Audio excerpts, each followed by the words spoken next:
Who dat, everyone? This your boy Masked Up. I just wanted to pop open a live. Haven't done a live here in a little while. Been working my ass off, doing construction.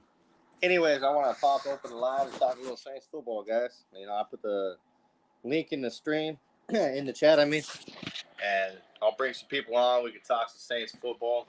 I seen something earlier on Twitter about K1. Looks like he's visiting the Jets. If you guys remember right, the Jets head coach is Robert. I can't pronounce his last name, so bear with me on that one. But anyways, he used to be the defensive coach for the 49ers when K1 played as a Niner. So that's something to definitely, look at and watch. Because me personally, I'm a big K1 fan. I think he's one of the guys that brings the energy and that juice to the middle of our defense. And him and Demario Davis, to me, man, are just like a duo that we definitely need. And don't get me wrong, I love our boy Pete Warner. I think he's a standout stud. He killed it as an Ohio State guy when he was in college. And if you guys remember right, when Demario Davis went down with COVID, I think it was last year when he wasn't playing and our linebacker core got hit. Pete Warner, he stepped up to the plate and, he was playing that middle linebacker role, in spot of Demario Davis. And to me, man, Pete Warner, he got up there and he went out there and played ball, man. And that's all we can say about that. Definitely think, he went out there and tried his heart out, trying to make a name for himself. But me personally, as much as I love Pete Warner, I still got to say I'd love to ride with my boy K1. I just can't, I can't stress that enough. His energy is something special. If you notice his energy and CD Deuce's energy, they're kind of similar. They bring that juice. If you remember right, the middle linebackers and the linebackers and our defense wasn't calling each other juice boys until K1 and Demario Davis found that duo. And, man, they stride together in that defense. So, me personally, I hope we bring him back. I hope the Saints see him visiting the Jets and take that as, hey, man, we got to go sign that guy. Because, yeah, all right. Hey, I'm going to shout out everybody in the chat. I see it's blowing up a little bit. We see Elite. What's going on, Elite Goods, man? I see you up in the chat. I see Jerry, Big Jerry. I see Josh Chappelle's fan, man. How you doing, bro? Good to see you on here. Be kind, man. How you doing? But yeah, man, I just want to shout out everyone in the chat. Like I said, I believe I popped the link in the comments. You might have to scroll up a little bit. If not, just let me know and I'll put another one in there. Anyways, with this year's draft coming around, it's coming fast, guys. I think we got less than 2 weeks. Draft is coming. A lot of crazy things happening. Man, you see Twitter blowing up. I see the Pels are in the playoffs. I don't know if a lot of people in the chat watch Pels games. But actually, Josh, a Pels fan, he kind of got me into watching some football this year. So every game I've watched has been pretty good game. I started watching the Pels this year when their first game that I watched was them playing the Lakers for the first time, not the third time. But I did watch all three of those, and man, I was ecstatic. We shut LeBron down. We basically told him to get out of here. Kicked them out of the playoffs. I don't think we kicked them exactly out of the playoffs. I don't know really how that standard. But I know we did kick the last team we played in the play-ins before they went to the playoffs.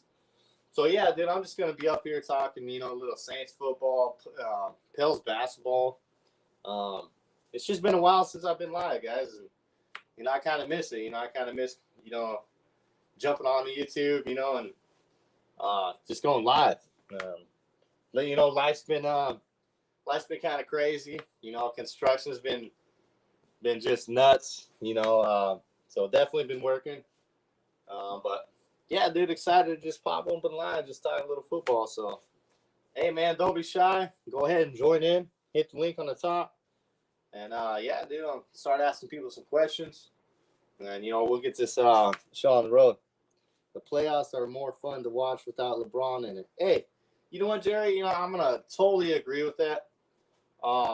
Me being, a newish basketball fan, back in the day, I used to watch Michael Jordan back in the 90s. But, once it hit 2000s, I really, kind of fell off of the basketball. But now that I've been watching it, I'm going to say this about LeBron. And like I said, hey, dude, I don't watch too much basketball. But the basketball that I have watched, I'm going to say this. And I'm not trying to be a LeBron hater. I'm just going to straight up say facts that I've seen. In the games that we played LeBron, or I'll even say other teams that I watch highlights or whatever.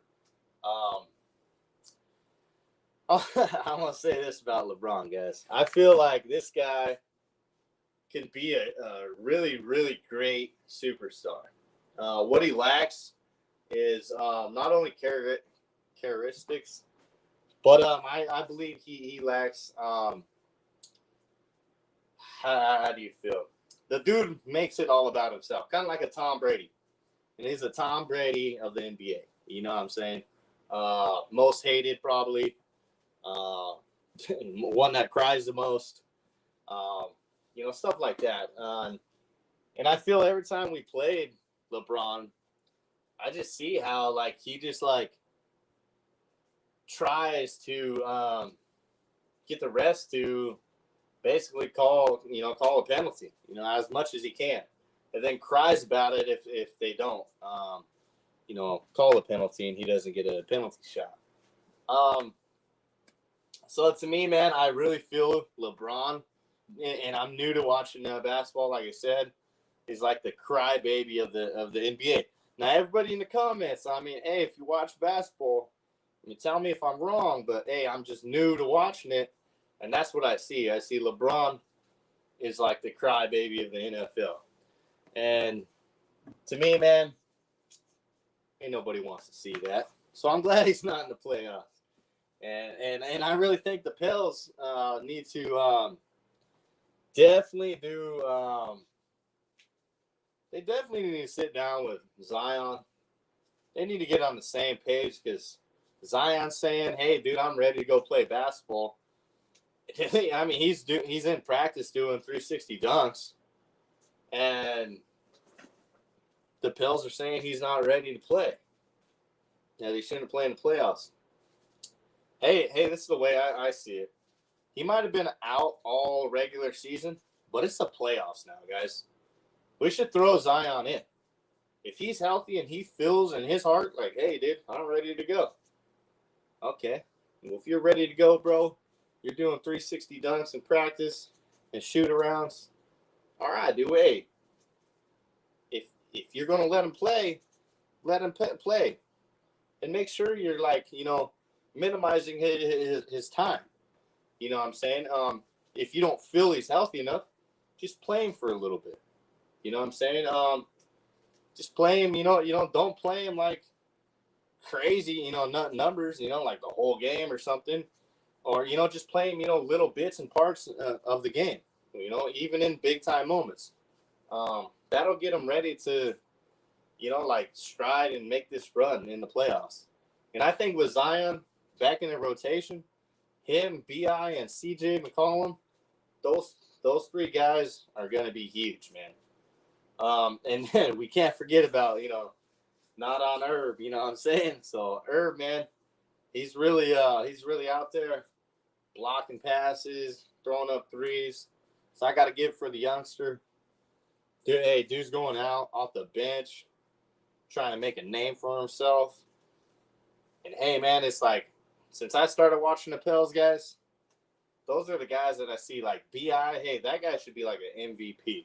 I know there might be other players that are better in the NBA, but B.I., guys, hey, This guy gets in the game, he's a game changer. People just look at him like, oh, he's just a skinny guy. You know, he's not going to do nothing, but he tears you up, man. He tears you up from one end of the court to the other. Great defensive player, great offensive player. I mean, hey, this guy can definitely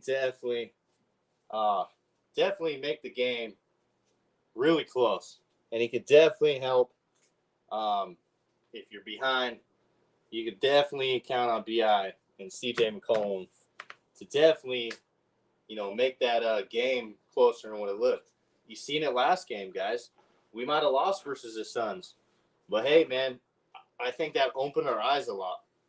It was a close game. At one point, it was like a 22-point, deficit. We came back and we closed that 20-point deficit to, a lower number. And for me, that shows a lot for a Pels team that hasn't been in the playoffs for 4 years. For them to trade for C.J. McCollum, you see all the NBA media. You see everybody, guys, just talking crap about why did the Pelicans trade for C.J. McCollum? That was a bad idea. It's going to be horrible for C.J., da-da-da-da-da. But you see C.J. come in, embrace the city, embrace the town, embrace the team, and say, hey, this is the team I want to be on. This is a team where I can feel like I can retire here. To me, hey, that speaks levels. And I definitely want that guy to stick around on my team. He's definitely a crazy NBA player, man. You just don't expect it out of him, but he comes through at the biggest, clutchest moments. And another guy, Elite Goods, I see you, bro. Another guy, man. I was just getting there. Jose, bro. Where's this guy come from, man? You know what I mean? Undrafted. Yeah, I mean, this dude's a rookie. Nobody knows about Jose. Now everybody's cheering for him, man. Jose Alvarado, Grand Theft Auto. You know what I'm saying? So, I mean, if you watch the Pels game and you see the energy Jose brings, man. Jose is a beast as a rookie. Exactly, Jerry. Took the words right out of my mouth, bro. He is a beast, man. The dude, I mean, he ain't the tallest, but I'm telling you what, dude. This guy's energy is incredible. This dude's running from one end of the basketball court to the other with no hesitation. He's trying to defend players. He's trying to make big-time plays. He's stealing the ball more than anyone. Man, Jose definitely needs more time in the lineup. In my opinion, I think he just brings the juice. I think when he's out there, people are like, yeah, all right, Jose, dude, you know what I mean? And this guy's just going out and just showing up. Like I said, man, we might have lost this last game, but that doesn't determine who our team is as a Pels fan. It doesn't. I feel like this team is just starting to really find this groove. And I think with that loss against the Suns, they know what the Suns' best moves are now. They know they're going to rely on CP3 and that number 99 guy, 22 guy on that team. Number 99 came in and blocked a shot and made 1 point and rebounded once. But, hey, man, don't think Chris Paul is going to come play this 5 series or however many games we got to play against him. Don't think he's going to play like that every game. I think we're going to find a way to definitely defend not only CP3, but that number 22, on the Suns team. I don't know the Suns team too much, but I feel number 22 for sure definitely needs guarded. I see Slim South up in the chat. What's up, my brother? How you doing? But yeah, man,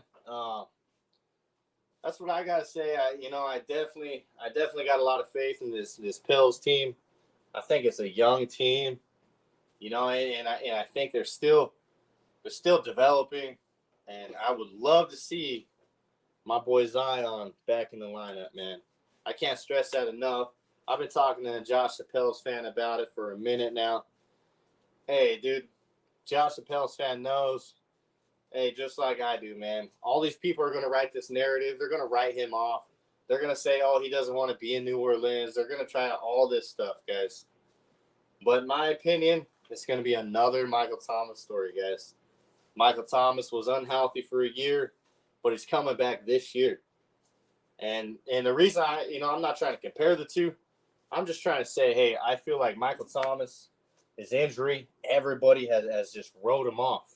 Just like Zion, everybody's writing him off. But wait till they get back on the field. Wait till they get back on the court. Those two, you know what I'm saying? Like Michael Thomas back on the field, he's best player, in my opinion, as a wide receiver. And you know what, dude? I got this boy right now, Jerry, hopping up in the chat. Let me add him here. What's going on, Jerry? What's up, Trey? What's happening, brother? Hey, nothing much. Got the day I went to work and got the day off early, so I decided to come here and pop open the line, talk some Saints football and some Pels news, man. All right. But yeah, after what you were saying, man, Pels just got to get it together, and hopefully they'll rebound in game 2. Because, give credit to Phoenix because those guys are no joke. With Chris Paul, it's like kind of like the ambassador over there. Yes, he is. Definitely. Yeah. And But, really, you don't expect it out of I never expected it out of Chris Paul. I mean, I should have, but maybe maybe I'm just looking at it wrong. But Chris Paul did show me last game that hey, we definitely need a game plan for him because he can definitely turn a game around. Yes, he can. Yes, he can. That's why we got to have everything we need so we can match up because they almost made a comeback. They almost made a comeback in the last game, but they got to do better. Had to make some adjustments. That's all they got to do.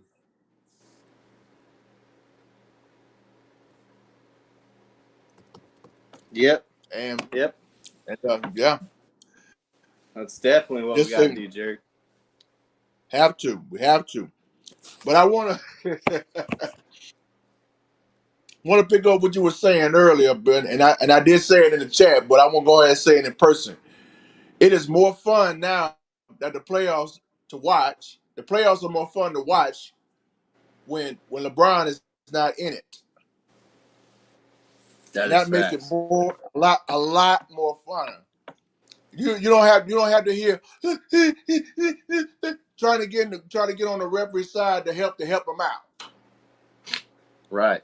Exactly. And I still say, and I'm sorry for those who are Laker fans, and you know what? Forget about it. I'm not sorry for all these Laker fans and these LeBron fans. I'm gonna go ahead and say it. I'm just glad from last year the Suns knocked the Lakers out of the playoffs. I was happy. That was the best summer ever. And now, and right. and now spring and summertime is more fun now that he's not in it since they got eliminated. And I said, my dad and I, we had a conversation about it while we was watching the basketball game a few months back along with my brother. I said, after the All-Star weekend, they're gonna start falling apart. They're gonna start falling apart because next thing you know, the playoffs are gonna be right around the corner, and here we are in the playoffs as we speak, and LeBron's not in it. They're gonna keep losing games and keep losing games and keep losing games, especially to the Pelicans, and it's gonna be more fun to watch. And that's right. Facts. And hey, that's man, that facts. Is facts. That is facts, man. 100% facts.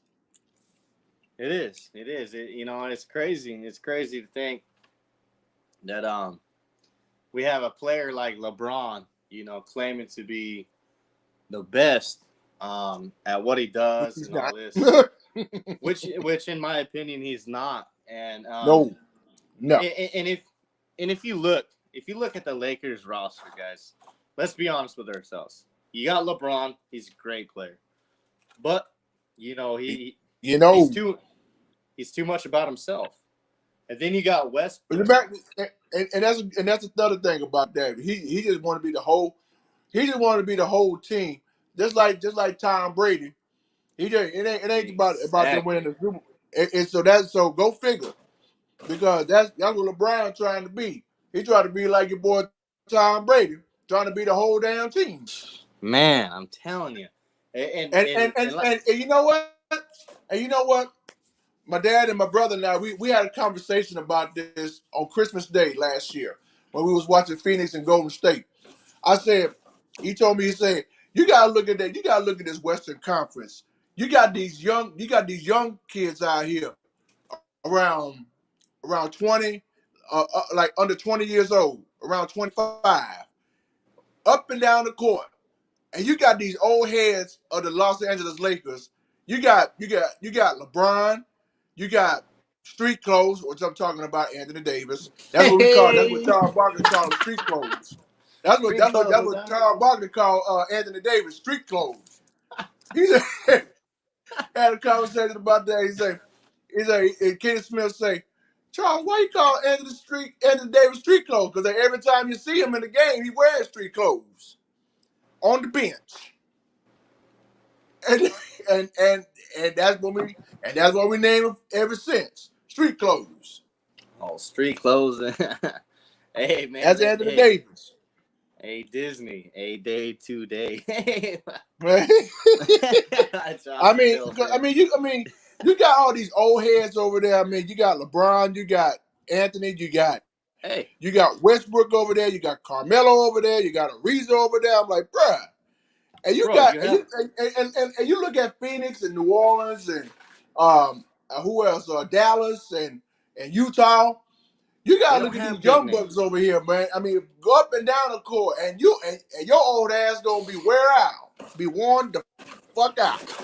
Right, it's true, man. If you look at it, guys, the Lakers had a roster at the beginning of the season to where everyone was saying, news media, Stephen A. Clown Smith, and all those clown ass. Talking about Luther Hair-Smith. Yeah, and all those guys saying there ain't nobody that's going to get past the LA Lakers this season. Mm-hmm. If Westbrook and LeBron can just get it together and be teammates, that's going to be the best team. Okay, well, guess what? You guys have LeBron. You have Westbrook. You got your boy. You have AD. You have all those guys that you said no matter what, nobody's going to get past you. And even LeBron was talking all that trash last offseason. Just wait until this season. As soon as they started signing all those players. Well, now, hey, come playoffs, where the hell are the Lakers? I don't see them on the roster. I don't see them on the list. They're sitting back at home. I don't see them in the playoff format. Yeah, I don't see them in a playoff format. Hey, I keep looking. I mean, hey, I might need some glasses, guys, but I don't see no Lakers anywhere. You know what I'm saying? And, hey, last time I watched the game, seeing LeBron crying, I think it made my day, guys. Oh, you know, to me, I don't like people, crying, but, a guy like when it comes to LeBron, it's enjoyable. It's enjoyable. It's like watching Tom Brady get so frustrated at our defense, he had to throw a tablet. Yeah, bring his iPads and whatnot. Hey, those type of players and people, like LeBron, they got to be the head of, center of attention. They want to be the headline. Right, they want to be the headline. They got to be the dude. See, and same with Tom Brady. Everybody's like, oh, hey, I want Tom Brady on my team. Why? So he can just be, why? So why? So as soon as the news media pops open and you guys win a game, it's all about Tom Brady and not about your defense? Come on, guys. And another thing about that, we was all having an enjoyable time when we heard that Tom Brady was retiring. We just imagine a football season without Tom Brady. It was going to be nice. And he was out, and he been retired for 40 days. He talking. I don't know. I don't know if it was the wife. I don't know if it was the kids. I don't even know. I bet Tom Brady was like, "Fuck it, I'm coming back." Hey, you do know, Jerry. think about it. We already said it. Tom Brady noticed since his name was getting back to the retired list and all these new upcoming quarterbacks coming out of this draft and all these quarterbacks getting traded and everything. He's seen that he wasn't in the news anymore. He's saying, hey, wait a second, they're not talking about me. Well, I better make something happen. I better do something. Then you see him because he just wants to be center of attention. And that's what I see from Tom Brady. And you know what? Everybody's saying that the Bucs are going to do better. I got news for them. Hey, I got a real good feeling that the Bucs are going to do horrible this year. Worse than they did last year. And I'm going to say that because not only did their center retire, their other guy went to go protect Joey B over in Cincinnati. They just signed some offensive linemen from the Patriots that obviously the Patriots moved on from because he's getting old. So here's my thing. They don't got the running back. They don't got AB. Godwin's coming off an injury. Who knows if he will play, come week one. Realistically, he probably won't. So for me, dude, I just don't feel the Bucs are going to be that dominant this year. I think their defense is going to decline. Everyone's saying that since their coach retired, it's going to be a lot better. No, it's not. And this is why. Because Brady's going to try to take over everything, and it's going to go wrong. Like always. And it's going to go wrong, and he's going to get upset. And then you're going to see him out, on the bench crying. I'm calling it now, guys. Breaking some more tablets. Hey, just like Josh Chappelle's fans said, James is going to put him back into retire. Hey, the moment he goes up again, hey, you guys got to realize here, Jameis Winston has not had the connection with Michael Thomas. So all these haters about Jameis Winston and Michael Thomas are going to be eating a lot of humble pie come this season. And I say that with like 100% confidence. Why? Because, man, I believe in Jameis, man. I believe in Michael Thomas. I believe in Michael Thomas even though he's been out for almost 2 years. And the reason I believe, because we've seen what type of player he was. In practice, he's playing like it's his Super Bowl. Hey, every game he's playing like it's a Super Bowl. Nobody can guard him for a certain reason. Why? Because, hey, man, he's just mentally prepared every game. And like it's a Super Bowl, man. And now you got Jameis. Now you got Jameis back, who can actually, if you guys remember, Michael Thomas at Ohio State was somewhat of a deep threat as well. And, he went to the Saints, and you seen, I love my boy Drew Brees, but I got to be realistic with myself. He was down. He was declining, so that slant boy that people call him is because Drew Brees couldn't be throwing him, way down the field. And, hey, if you can't stop somebody doing the same type of play over and over again, then maybe you should go back to your defensive coordinator and say, hey, what are you doing? Because, hey, man, no matter if you're double guarded or triple guarded, Michael Thomas is going to make you look like a sucker, man.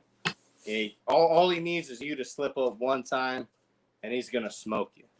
Same with Jameis Winston. We've seen him get out of the pocket, try to go for a run, and just throw the ball downfield and make big plays. So, for me, I can't wait till this upcoming season. Jameis's speech got me pumped. Michael Thomas, seeing him back in New Orleans and going to the basketball games and just seeing him around, man, it just goes to show you he wants to be here. So super excited for those two to come back. I mean, I just can't stress that enough, man. Hey, you're right. But I'm gonna tell you something else, man. This past weekend has been I hate to say this, but this past weekend was one of the best weekends I've ever witnessed. I mean, think about it. Going back to Friday. Okay, the Pelicans were on the verge of getting ready in the play-in tournament. Now, matter of fact, let me fast forward to last Wednesday. They knocked out the trade. I think it was I forgot who they played the Spurs Wednesday night.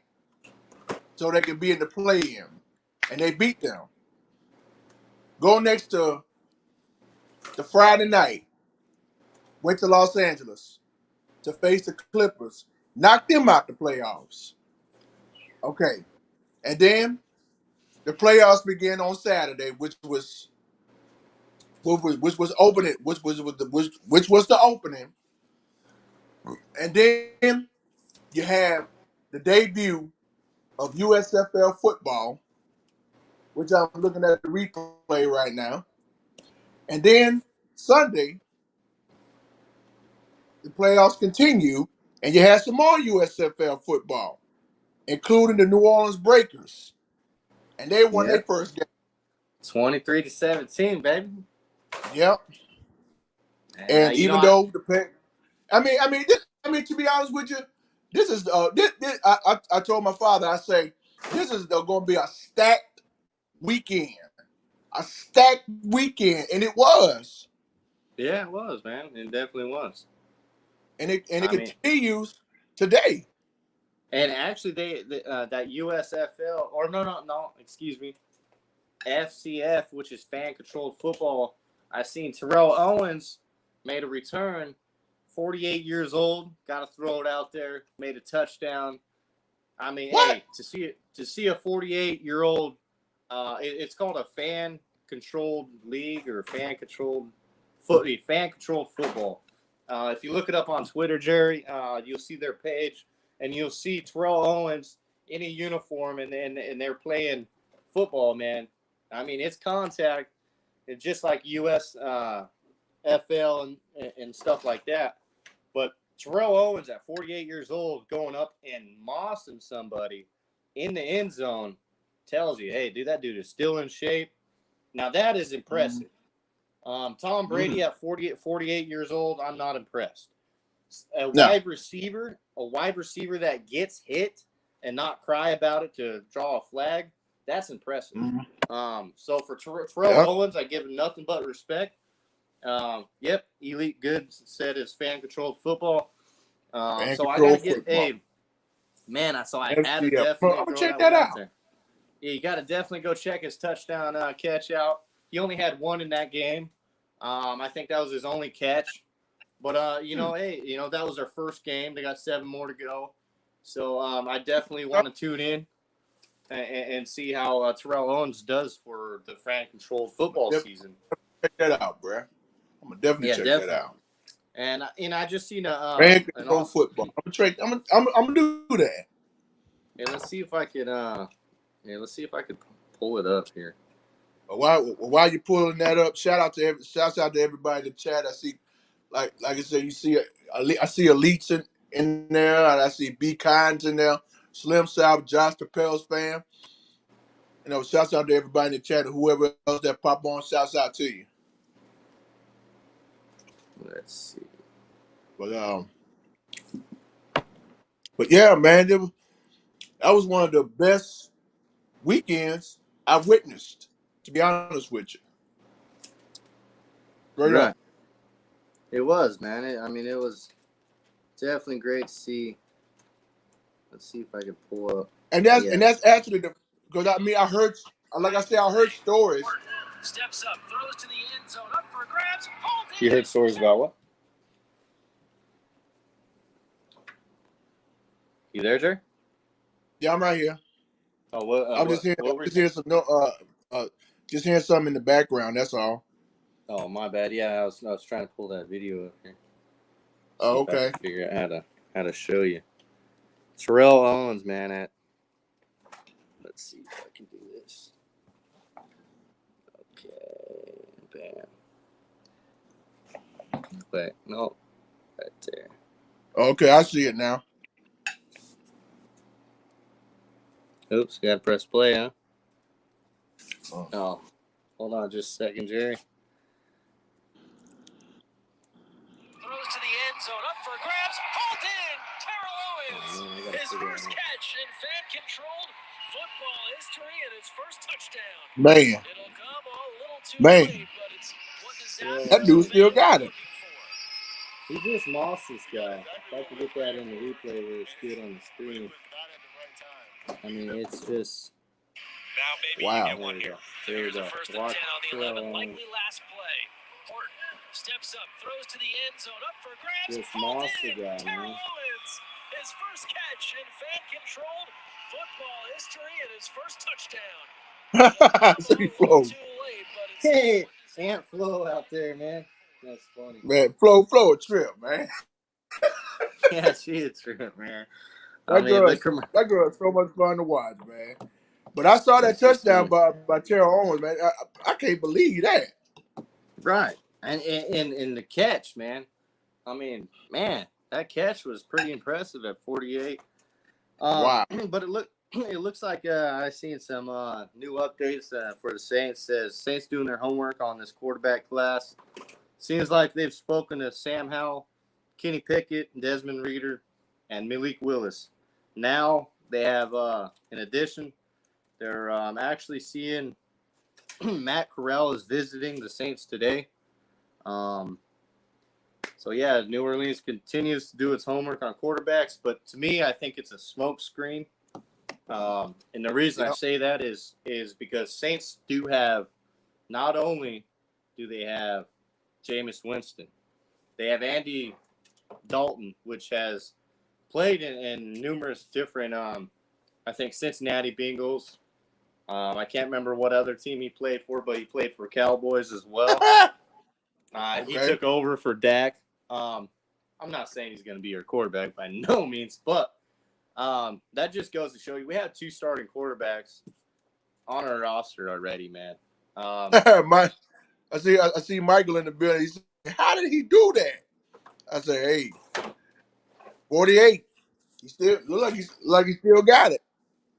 48, and he still got it, man. And yeah, it's just crazy. But you know, I think the Saints are doing this first round.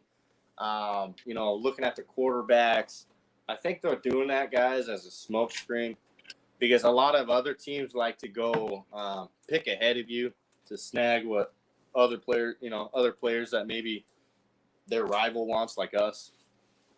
So I don't see us picking a quarterback in the first round. I seen Josh, the Pels fan, earlier was saying if Kwan does leave, would you all mind a linebacker at pick 19?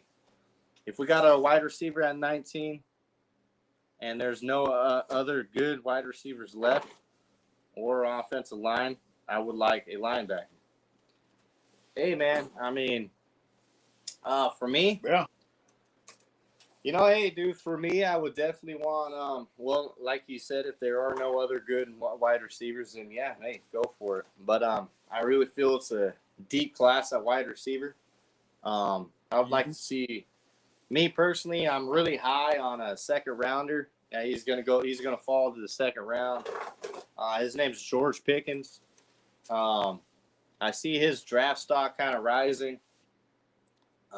They're starting to talk more about this guy. But I'm high on George Pickens, man. Like I was high on Paulson Debo before we drafted him. When we drafted Paulson Debo, I was super stoked, guys. I was the guy over here saying he's going to shine in 29 once he got his number. You know, like, hey, I put my name out there for him. I said, man, you got to watch this guy. Trust me, bro. And now I'm vouching for George Pickens this year. Every year I pick one player out of the draft, whether it's and normally it's out of the first round, probably because, you know, I like to see players out of the first round do really good. They're not talking about as much. So that's who I think if we land in the second round, if we were to get an offensive lineman and a wide receiver in the first and another wide receiver in the second round, I'd be super stoked. Double wide receiver set. Yeah, dude, Pickens, I would be ecstatic with. And the reason I say that, he reminds me of a lot. If you guys remember Chad Ojocinco, the reason I bring him up. Originally Chad Johnson. Right, originally Chad Johnson, right. The reason I bring him up in comparison is because of his footwork. If you look at George Pickens' footwork, man, hey, dude, and the way they talk, the only issue I would have with George Pickens, you probably already thinking this, if you go watch this dude's highlights, man, he's got the CD Deuce energy, but on offense, this guy's bullying people from the line, dude. He's literally pushed cornerbacks back 15 yards. I mean, not even running his route. He's literally got in their face, pushed them down to the ground. He don't give, like, dude, this guy gives no F's, bro. And I like I like that about him.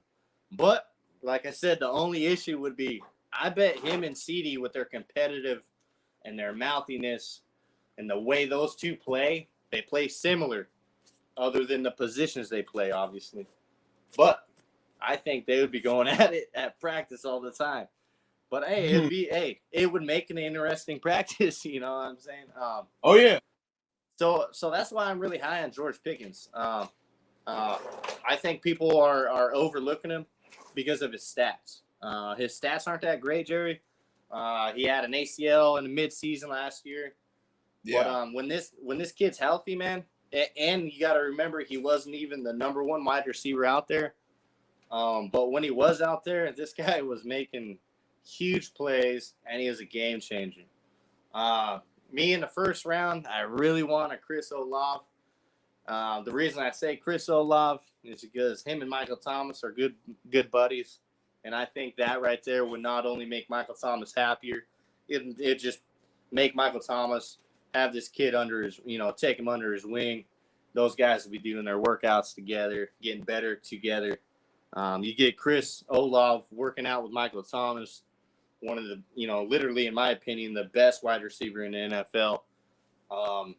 Would not only speak of volumes to that youngster as a rookie, but it would mentally, help that kid transition from the college to the NFL. So I definitely would love a wide receiver and offensive line in the first round. You just took the words right out of my mouth, because that's exactly, and I'm sticking with that decision. Wide receiver and offensive tackle in the first round. I don't want a quarterback. I want a wide receiver and offensive tackle. Yeah, I'm sticking to that decision. And I definitely, I really want that. Hey, if we can get Trevor Penning or a guy I can't pronounce his name, but it starts with an I, his first name, and his last name starts with like Ewok or something, or I don't know. I'm bad with pronouncing names, but that guy. You ain't the only one. Yeah, you know what I'm saying? Hey, that guy, he's coming out of college, man. He's a big tackle. I think he would do pretty great in the Saints uniform. All I know is if it comes draft time, Jerry, first round, and we get offensive lineman and a wide receiver, that's going to show not only our team but our fan base is, hey, all we need is to protect Jameis and get him a weapon, and we can make this run. Hey, get a safety in the third round, and the reason I say that is because we hit big on players in the third round. Paulson Adebo, Alvin Kamara. I mean, those are just a couple names that have been drafted in the third round. Those two players right there were hits. I think if we could hit on a safety in the third round, I think we'd be set, man. Get another younger safety in the lineup with Marcus May. And I think a lot of people tend to forget, what if Dennis Allen has a plan for JT Gray? I know he's a special teams guru, crazy player on special teams. But if you remember correct, preseason and when I believe Malcolm Jenkins, CD, and there's one other safety, Marcus Williams. I think those three guys were out, if you guys remember, due to COVID. And what's his name came in? JT Gray came in, and he held it down in the backfield. Yes, he did. As a safety. So we might even see him get an expanded role, but not everybody's talking about that. And, I really wanted to bring that up before I forget, because I always forget to, ask other podcasters as well. What would we do if the Saints did say, hey, JT Gray is an all-pro at special teams, but why can't we expand his role and put him next to Marcus May. You know what I'm saying? I mean, even as a rotational guy with another safety, I think he would do great. I think JT would step into that role. And look, we lost Von Bell, and Von Bell was the special teams guru. Or no, excuse me, Justin Hardy. Justin Hardy was our special teams guy, but then he left to the Jets, and then he seen JT Gray take over for his position, and he went all pro. So Yeah. you gotta look at that. If we expanded JT's role on our defense, I think we'd just be just fine at our safety role if we can land a pretty decent rookie safety in the third round. Absolutely.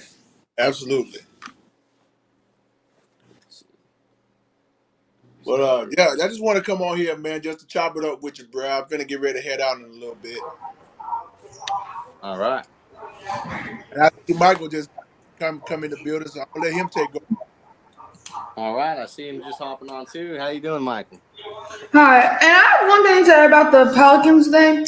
Yes, right before game 1, I was watching someone basically predict the playoffs, and I said, "Don't be surprised if the Pelicans beat the Suns." And boy, everyone's coming out my head for that. I'm sorry for rooting for my team. I'm sorry then. Hey, that's okay, man. I'm like, what did I do to y'all? Like, I'm just trying to protect my team. Right. Hey, it's not how we start; it's how we finish. And just and because. especially this one comment that I just did not understand. Someone said, "Keep that same energy when we 4-0, y'all." Pelican fans are so delusional. Bro, we haven't been here in since the dinosaur ages, and they're already calling us delusional. I'm sorry for rooting for me, bro. You got, like I've been saying in the past, you're gonna have different types of fans. You're gonna have one that stay loyal. You're gonna have some that out their mind, and you're gonna have some that you name it, it's all there. Yeah, I have 2 favorite NBA teams: the Pelicans and Celtics. So, yeah. That's all I got. Hey, that's all you got, Jerry. Right. All right, I'm gonna holler at y'all fellas later. All right, I'll holler at you later, there, Jerry. Thanks for having you All right, pop up. all right, Trey. Mike, you take it easy, bro. Take it easy. Can't wait till next time. Stop. All right, later. And anyways, Michael, what I was gonna say is, a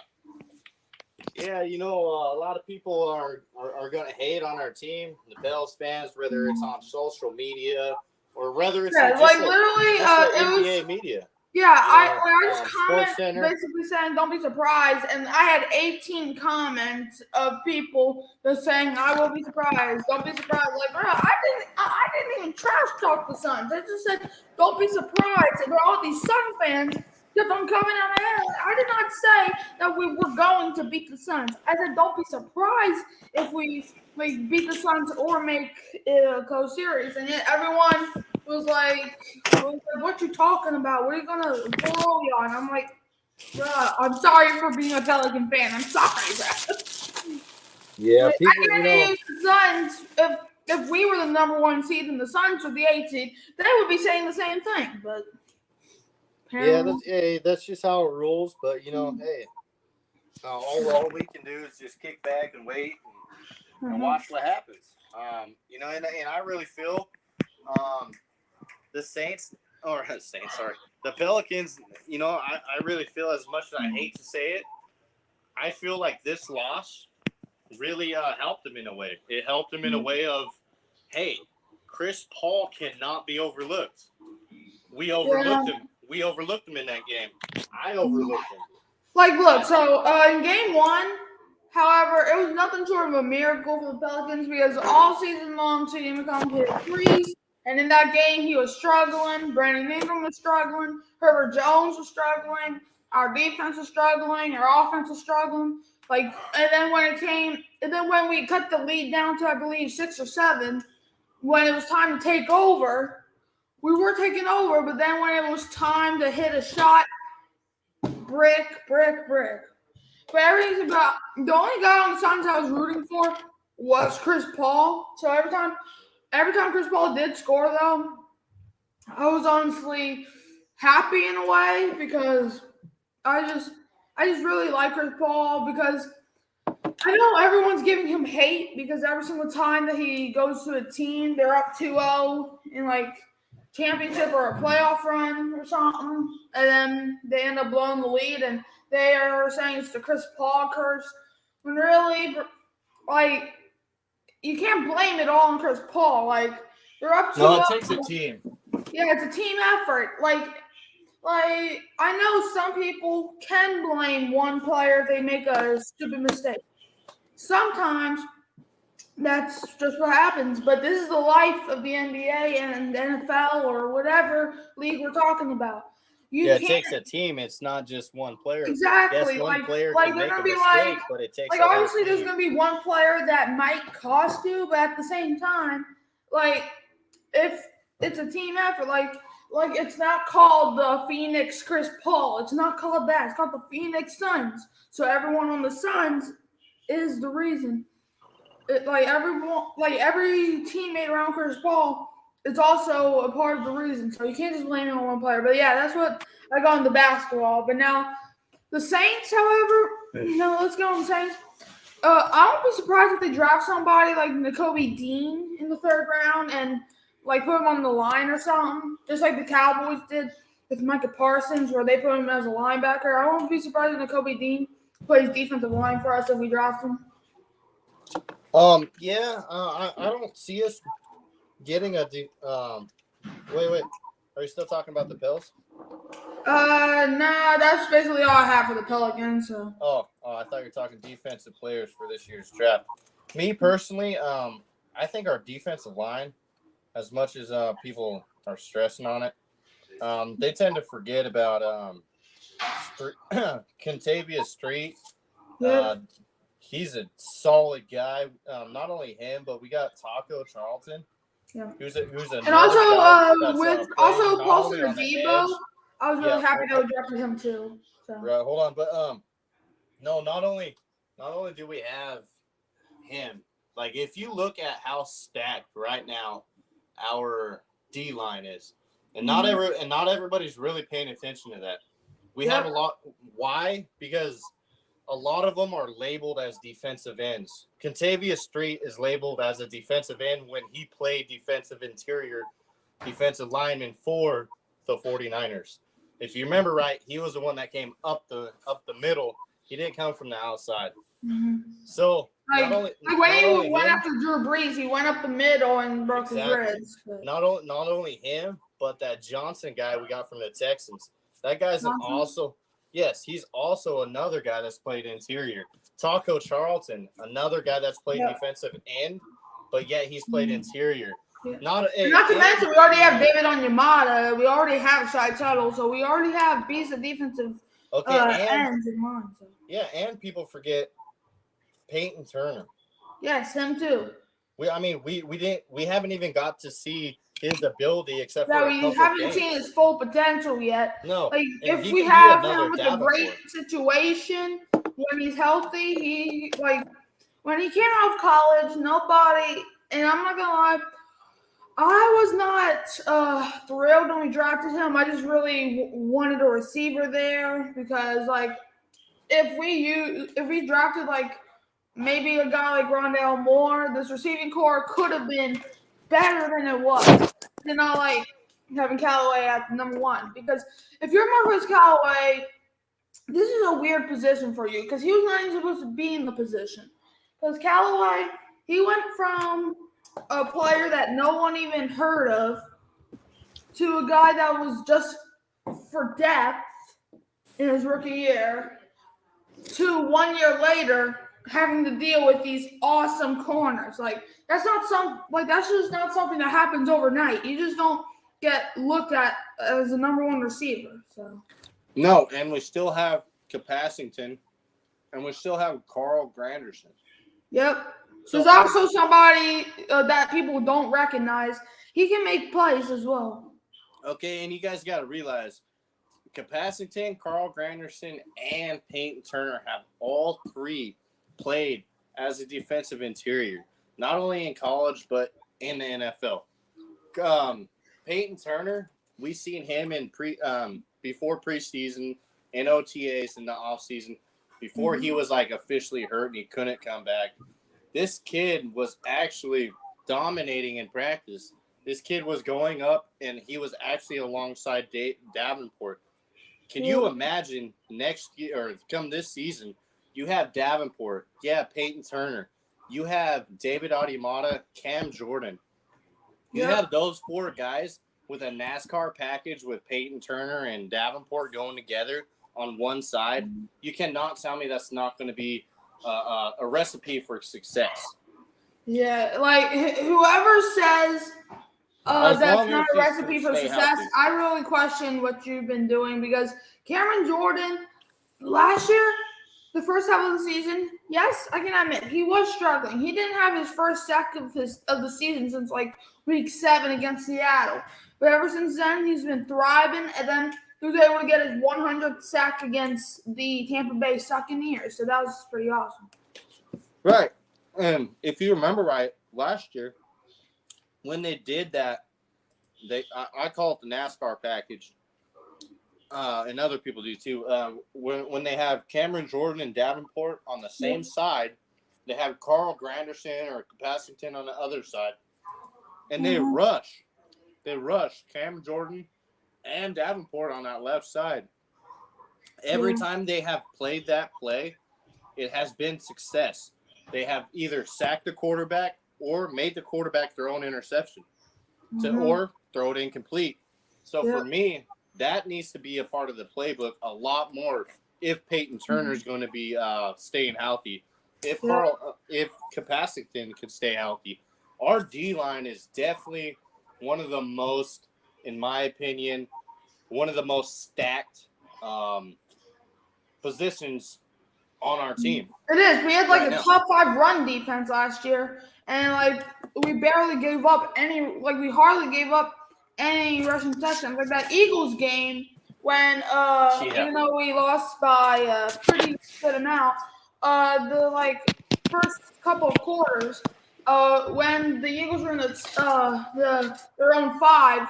We forced like 2 fumbles. I think one of the fumble they recovered or didn't count, but you still forced some fumbles on running back. So this is not a team that you want to run against because Cameron Jordan, he can lock you up. Granderson, he can make some plays when he needs to. JT Gray can make some plays in the backfield if we put him on the field. Marcus Davenport when he's playing. He's really 100%. He's a deadly weapon. Like this is an underrated D line. And Malcolm Roach. Yes, Malcolm Roach too. You know, a lot of people like this defensive line is more good because I can't even remember everybody on the team because this defensive line is so good. Like exactly. We have like one Malcolm of the Roach was a rookie. top 5 he was an undrafted rookie, and this guy Malcolm Roach had a lot of upside last year. This guy was getting to the quarterbacks. This guy was causing havoc in the middle of our D-line before Shy Tuttle came back from suspension.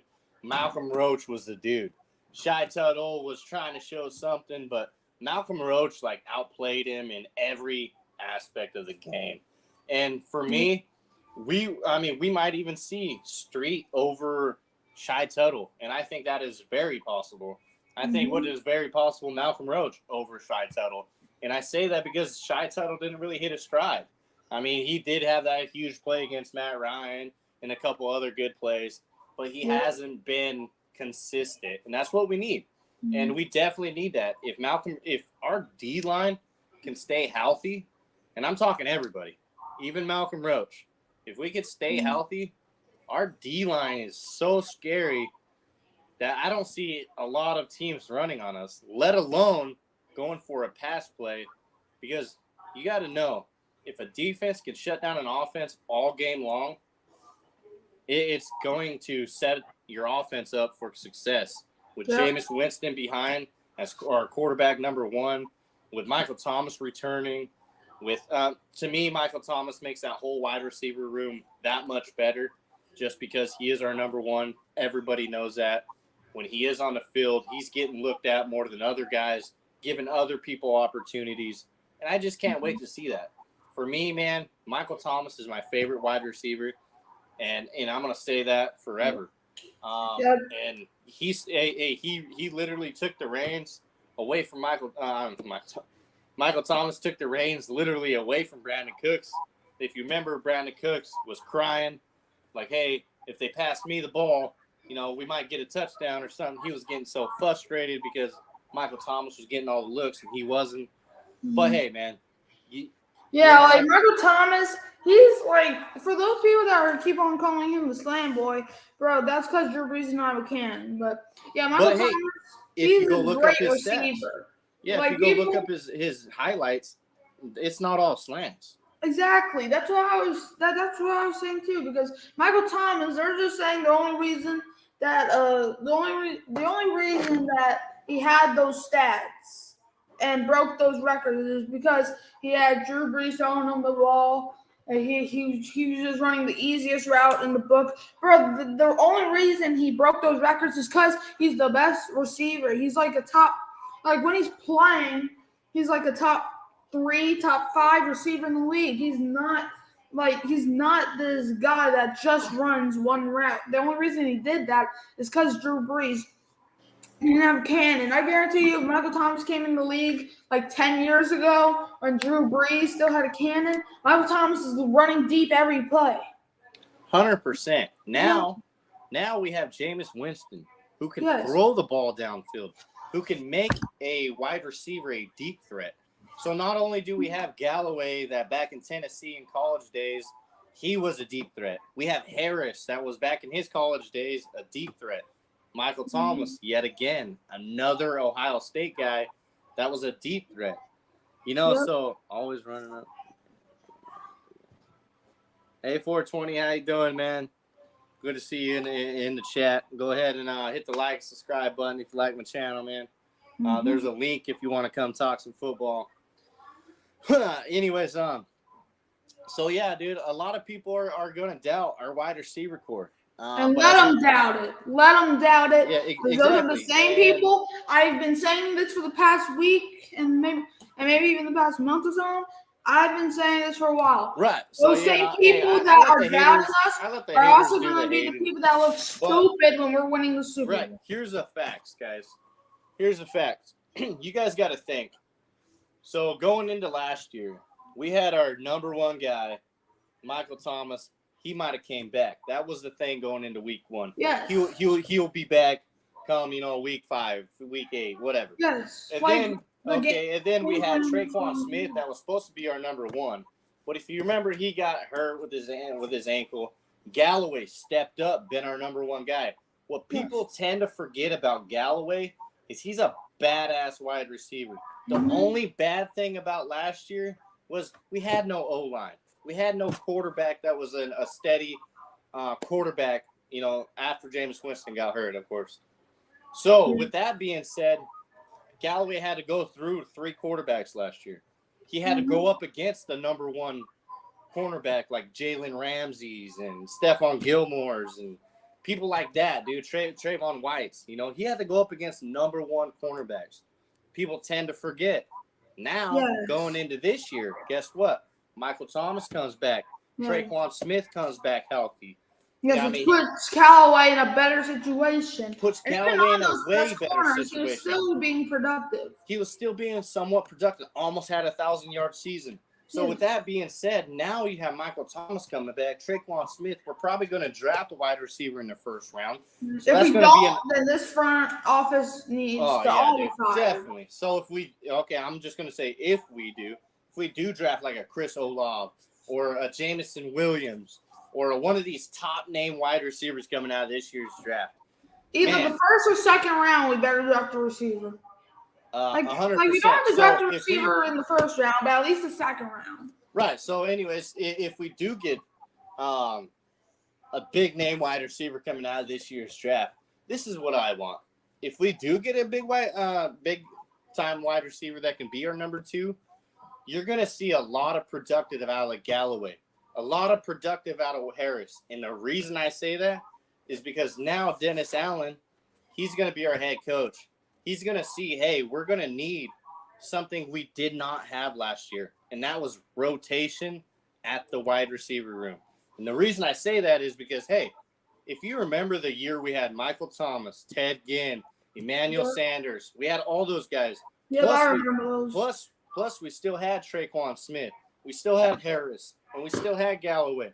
If you remember correctly, we would rotate those guys. We would rotate Michael to the outside. We'd rotate him to the inside. Yeah, and that was our then last we would dance. rotate him out. Failed, right, and then we would rotate him out of the lineup and put in fresh. So that way, when you do that and you have rotation at the wide receiver room, you don't have as many injuries. And I think Dennis Allen is going to really see that.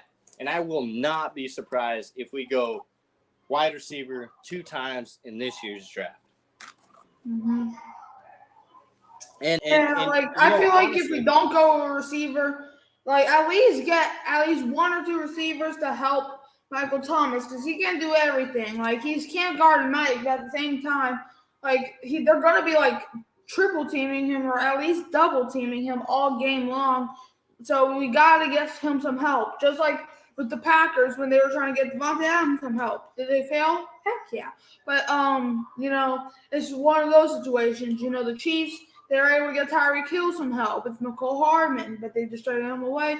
But the Dolphins already had help with Jalen Waddle. So like when you have a top receiver, you can't expect for him to do everything unless he has a number 2 with him. That's why when we had some good receivers, he didn't have to do everything. He didn't have to be the guy to save the game. There will be other reliable receivers. Like you can't just trust Michael Thomas to do everything when he's having 10 guys guard him at once. You can't expect. And that's what Drew Brees. I mean, not hating on him by no means, but Drew Brees, that was his safety blanket. He knew if he threw the ball and it was in Michael Thomas' direction, Michael Thomas was 9 out of 10 times guaranteed to get it. Mm-hmm. Thomas is a big receiver. He can moss everybody. He can. And I can't wait. Like I said, I can't wait. If we get Jameis Winston, somebody to replace Terron Armstead, of course. Somebody, and I would not mind if the Saints went 2 wide receivers and 2 offensive linemen, 1 guard and 1 tackle in this year's draft. And the reason I say that is because not only does Andreas Peat get hurt a lot, but we have Cesar Ruiz, who has just struggled since we put him in the guard position. Yep. As soon as we drafted him, I honestly did not have my hopes up that was going to be good. And I was right. He was not good, pretty much. He's a decent guard. Yeah, he's a decent. See, okay, I can't even judge him at the guard position because that is not his natural position. Mm-hmm. See, same with Eric McCoy, though. But the only difference with Eric McCoy is he went from guard to center, and he took on that role, and he embraced it. And we just really can't afford to just take him out of that role once we got a solid center, take him out of that role and put him back in the guard position and just try Cesar Ruiz. Because if we do that, now because not only are you a center, but you're calling out to your quarterback the blitzes. And you're basically the guy that the O-line looks at, so for me, I would not do that with Cesar Ruiz. For me, I hope Doug Marone goes in there, sees Cesar Ruiz has been struggling, and tries to implement some type of game plan for him. Whether that's just be a rotational guy, which I wouldn't mind. You've seen, I can't remember his name right now, man. Damn it, it's slipping my mind. But he was another offensive line guy, not James Hurst, but it was another guy. Come on. And he would usually just come in for like a run play. I wouldn't mind us doing the same thing with Cesar Ruiz as long as we could find a replacement for him, of course. Who can't you remember? I can't remember. But he would come in every once in a while when we would do a run play. Is someone on the O-line from the Saints? Yeah. O-line from the Saints guy. He was definitely on the practice squad for sure. He got bumped up this year or last year due to, injuries, but he never really was on the 52-man roster too much. Cameron Tom. There was another guy, but he left. That's not him. Man, I can't think of his name right now. But anyways, he would basically just fill in the roles as like an extra tight end at the goal line type package. He wasn't a tight end. He was an offensive line, but he would come in as an extra O-line guy and just help protect our running back so they can get into the goal line. I wouldn't mind that with Cesar Ruiz if he could pick up. Ethan Greenidge? No. Oh. Well, these are the O-line people. James Hurst, Ethan Greenidge, John Speed, Forrest Lamp, Eric McCoy, Cesar Ruiz, Cole Cabral, Calvin Throckmorton, Ryan Ramchick, Landon Young, and Gerald Hopkins. Those are the people that we have right now. Yeah, he must be off our team. I don't remember his name. It could have been Cameron Tom. Hey, and another thing. Now, I'm glad you brought that name up, buddy. Landon Young. We cannot overlook this guy. Yes, he did suffer an injury last year, I think week 8, week 9 or something. I can't really remember. It was the game we played against Miami. I know that's the game. Don't remember what week. But anyways, he got hurt that week. If you remember right, this young kid came out, started at not Ryan Ramchick's, but started for Terran Armstead because he was out. He started, and if you remember, if you look, he was one of the highest graded guys in that game, even with the Miami Dolphins. He was like one of the number one guys because he let 0 pressures and 0 sacks by him that game. And mind you, he hurt his leg or his knee in the first half of the game. He came back after halftime and still played a full game on an injured leg. Yeah. That tells me that kid's got heart. That tells me he's wanted to be in there and play. So I would not mind if we played Landon Young over Cesar Ruiz. I wouldn't mind that. I think we should, honestly. As long as he's healthy, yes. Throw him in over Cesar Ruiz. Like, I think what should be better, I think we should make Eric McCoy a guard again and make Ruiz a center again because he's more comfortable playing center. Like, let's be honest. Oh, yeah, definitely. Because he played that throughout college, but then we already had Eric McCoy at center who used to play guard. So why don't we just, like, put him back at guard and make Ruiz back at center? Because they're both very comfortable with those positions. Like, Cesar Ruiz has never been a guard. So. Yeah, but then you got to take in consideration that now as a center, you got to pick up on blitzes and you got to be that number one guy for the O-line. And I don't think Cesar Ruiz has that. And I think that's why we have kept Eric McCoy at the center role because he just blossomed into an amazing center. It's hard to just let him go. Adding another guy here to the chat. Yo, how you doing, bro? It's been a minute. Can you hear me? Yeah, I can hear you. Yeah, we can hear you. All right, that's terrific. What is up, my guy? Yeah, it's been a little bit, man. Yeah. Oh, what the heck? Are you all right? Yeah, I'm all right. Yeah, I'm a little puzzled right now about my space heater. No. But anyway, oh my gosh. So yesterday I was on Hoodie Juice live stream and I can't remember the guy's name, but I know I'm just kind of like coming in here just to say this. Like, I don't know. I saw you live and I was like, oh, I have to tell my dude one about this. What are the chances that Jameson Williams and Chris Olave are still on the board together at 16 and 19?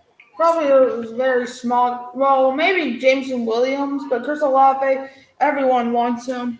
But Jameson Williams, if he did not get injured in the championship game, I can guarantee you he would have been a top 5 prospect. But since injuries are a thing, he is now nobody's going to be even surprised if he falls out of the second round now. So. I think he's still gonna go first round. Yeah, he's definitely first rounder.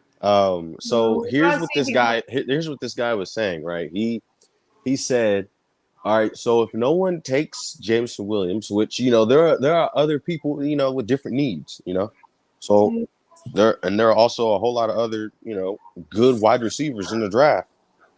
So if it's a possibility to either go straight offense and pick up the both of them, if that's a possibility, because imagine that 3 OU guys with Mike Thomas, that'd be insane. Because all right, so I say this, and you guys are gonna say something about, oh well, Trevor Penny's up there, right? And Chris Cross and But what if they're both gone? Right. So the Giants have the 7th pick, and they're looking at Cross already. So we got to look at that too. Exactly. So here's what this guy was saying. As we all know, last year's offensive performance when it came to wide receivers, it was completely pathetic. I don't care what anyone says. It just was. There was no Mike, Marquez, Callaway, and Deontay Harris.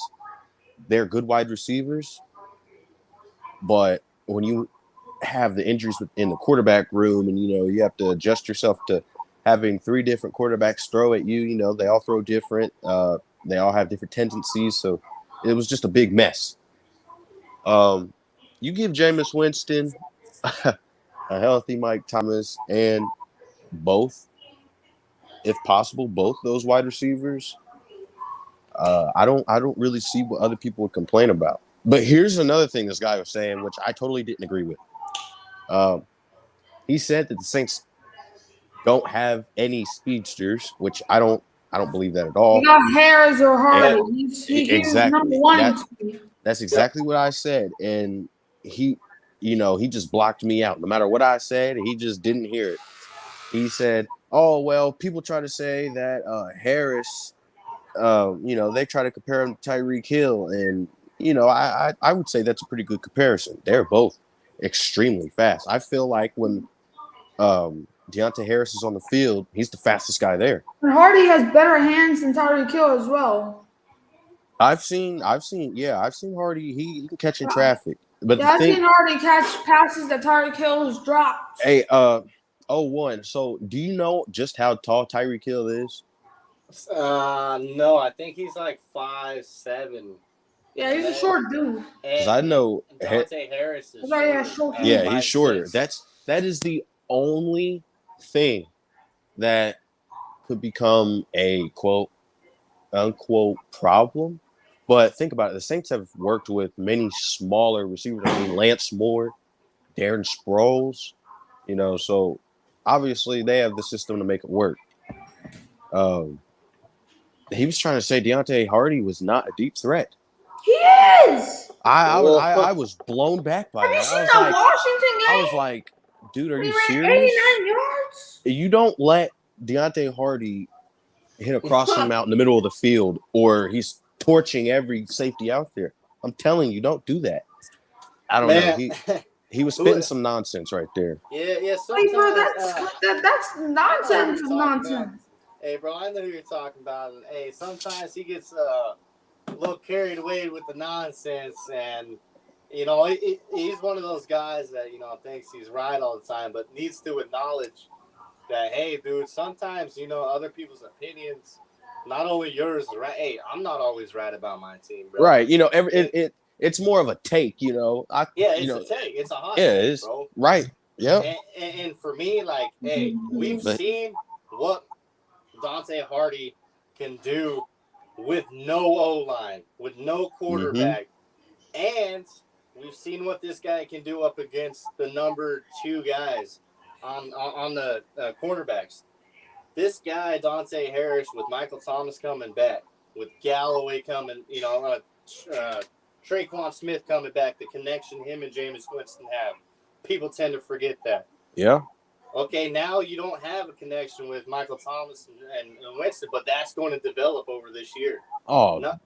Thomas and James Winston are going to create a duo for the ages. Right. So not only that, guys, now if you just get an offensive line to protect Jameis Winston, Not only do you have that, and you get another badass fucking wide receiver in this year's draft, you've given Jameis more weapons.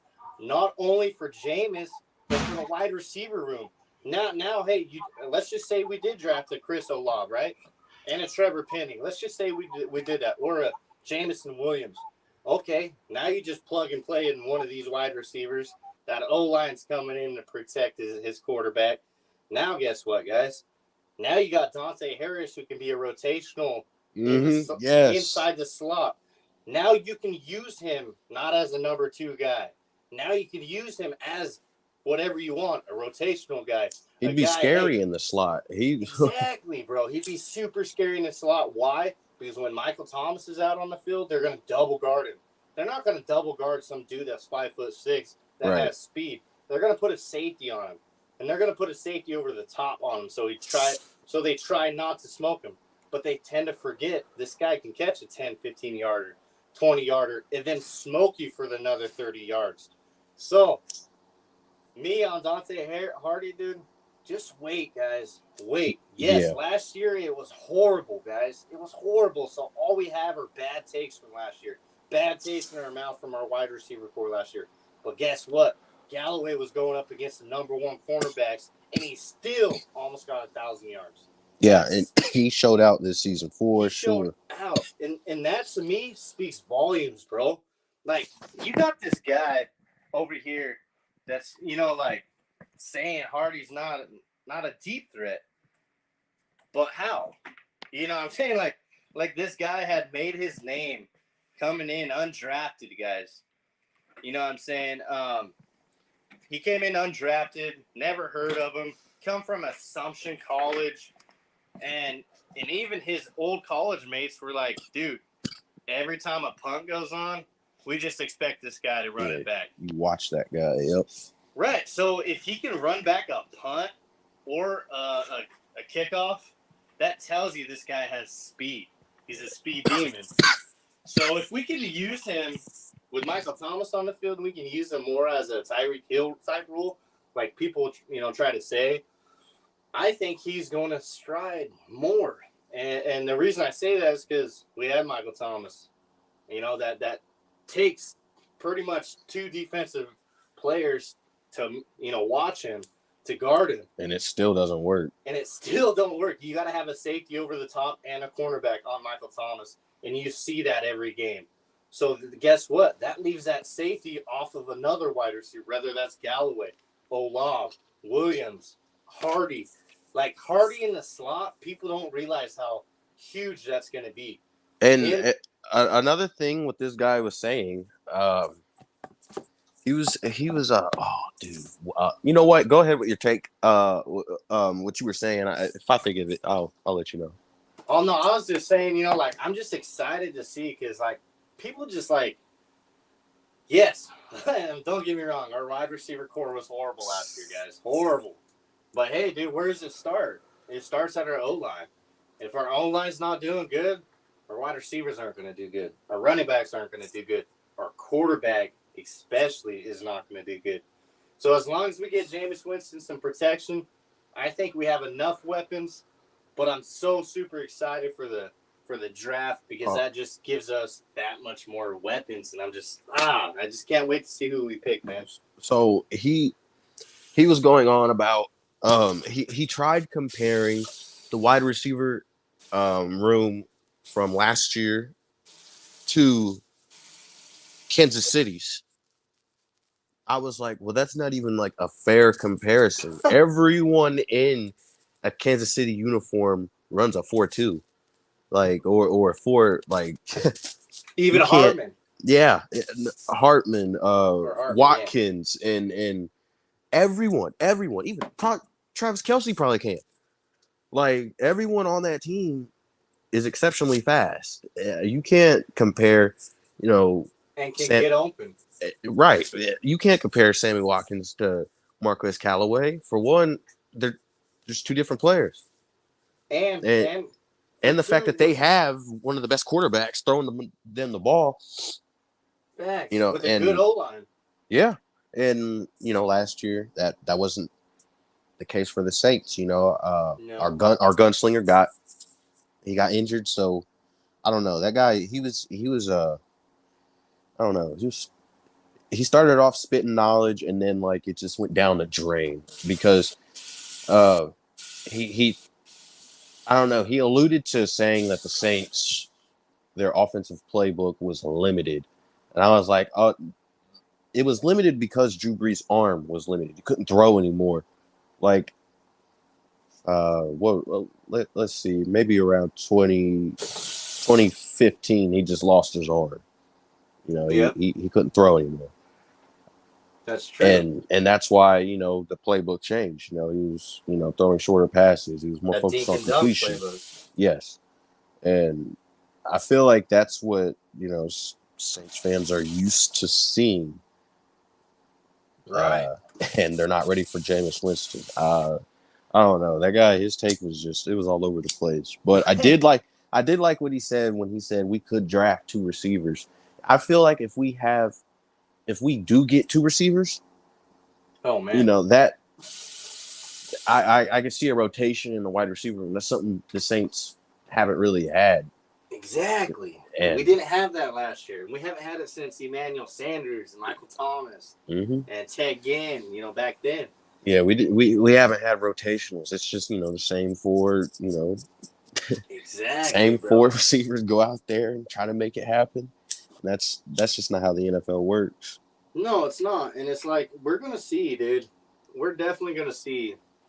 When is the big day? When is draft day? I believe it's in 11 days. Woo, I cannot wait. I cannot wait. Dude, I'm super excited. Because think about it. If we do get 2 wide receivers, think about that. We're just getting 2 wide receivers out of this year's draft. Say there's some big, hey, let's just say second round, we snag George Pickens. Me, I'm a big George Pickens fan. If we get a guy like him that can, I'm going to throw this one out. If he can stay healthy, this guy is a dominant guy. Reminds me of a Chad Johnson. His footwork, the way, if you go look at his tape, man, this guy's got the CD Deuce energy. He's throwing defenders off, putting them down, getting in their face, bro. That's what the Saints need. They need some aggression. We don't have a dog besides Michael Thomas. We don't have that dog mentality. I mean, we have Galloway, but if you look at him, he's this nice dude. You know, I mean, you look at Hardy. I mean, he's a nice guy. You know what I'm saying? George Pickens, you look at this guy, he wants to get in your face, dude, talk that smack. I mean, I think the only issue with drafting him, with him and CD would be going at it, you know, every practice. Yeah, but, hey, they might. That's good. Push each other. Exactly, but the competition would push each other to higher levels. CD Deuce would improve George Pickens' skills. And, man, I just can't think about that enough. If George Pickens came in and then he's going up against CD Deuce every day in practice, you see what happened when Lattimore and Michael Thomas got into it. Oh, That's because of their competition. It's because they're both so damn good. Right. They out there getting dogs, bro. They're both dogs, and they both think they're better, which is what we need, bro. I like that. I like when Lattimore goes up in Michael Thomas' face. Why? They're still friends at the end of the day, and it's just the competitive drive in both of them. And it makes them both. You heard Lattimore talk about it before. He goes, I like it when Michael Thomas expresses that meanness about him, because I bring out a different person in Michael Thomas, he said. He brings out the more competitive drive in him, which ultimately makes Lattimore better, so he can go out there and lock people down on Sunday. You know what I mean? I might just go look at some Lattimore tape for 30 minutes after, you know, I get off the live, just because, I mean, yeah, we've seen him get cooked before, but any other time, you just can't. You can't catch on him. He's one of the best defenders out there. I feel like he's underrated. He's extremely underrated. But he's by far top 3 corner in the league. Oh yeah, for sure. Who else is there? I'm not going to say Stephon. Stephon fell off. Stephon fell off. I think Tre'Davious White, I think his name is. Tre'Davious White. I Who's he think play he's for the pretty. Bills? Yeah, he plays for the Bills. I think he's pretty solid. Oh yeah. I think top 5 solid. Stephon Gilmore, he dropped off, but he's still like a top 10, top 15 Oh yeah. He's a for must sure. grab if he was available. Yeah. Yeah, he went to the Colts. And Sammy Watkins, man, I've been trying to fucking. I was wishing the Saints would pull off a free agent, move. Yeah, I was thinking that too. But hey, I gotta give him credit. Remember, I said this, bro. Sammy Watkins is gonna do good with Aaron Rodgers in Green Bay. Oh yeah. He just signed a 1-year deal for $4 million. Cheap deal. Went to Green Bay to go play with a nice gunslinger. He went from Patrick Mahomes to Aaron Rodgers, bro. He is not slacking in the quarterback department, so that's going to make him that much better. If you realize he was with Baltimore last year, and we all know Lamar Jackson, dude. I mean, he's out there running the ball more than he's passing it. So, Yeah. I mean, that wasn't a good situation for a guy that's a deep threat, a guy that's a red zone threat. Now, the Green Bay Packers have that. I mean, yeah, they did lose Devontae Adams, but, man, they just gained Sammy Watkins, who's a bigger wide receiver, 6'4", 220 pounds. Definitely a solid pickup by the Green Bay Packers. Who's all in that division with Kansas City? Denver. Denver, and I think the Raiders and Chargers. I could be wrong. That division's insane. Yeah, that's the division that you got Josh Allen. You got wait, no, not Josh Allen. Herbert.